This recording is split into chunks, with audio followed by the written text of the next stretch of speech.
Occorre portarsi con i mezzi sulla costa orientale del lago d'Iseo. Giunti a Marone si seguono le indicazioni per zone, paese conosciuto per lo straordinario fenomeno geomorfologico delle piramidi. Queste ultime sono originate dall'erosione di depositi morenici e possono essere ammirate salendo lungo la strada provinciale 32. Appena oltrepassata la frazione di Cislano, sulla destra incontriamo le indicazioni per il Monte Guglielmo e la ferrata della Corna delle Capre. Dopo meno di 200 metri dal bivio, da un'area camper, si snoda la stretta strada, segnavia 226, che collega alla località Croce di Marone.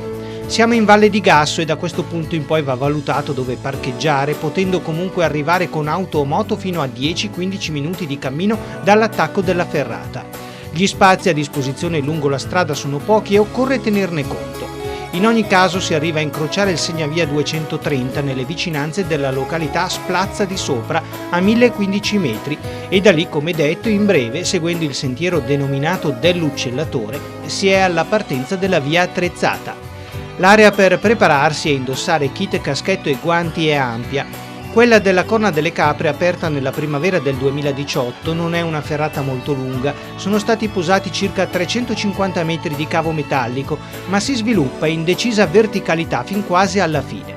I siti specializzati la classificano come difficile e non è quindi per appassionati alla prima esperienza.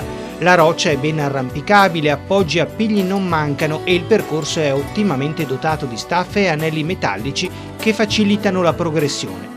La parte finale è invece più gradonata, senza togliere l'imbrago per la discesa si supera un primo tratto attrezzato e poi seguiamo la traccia che si abbassa rapidamente nel bosco riportando all'attacco dopo aver incrociato il segnavia 230.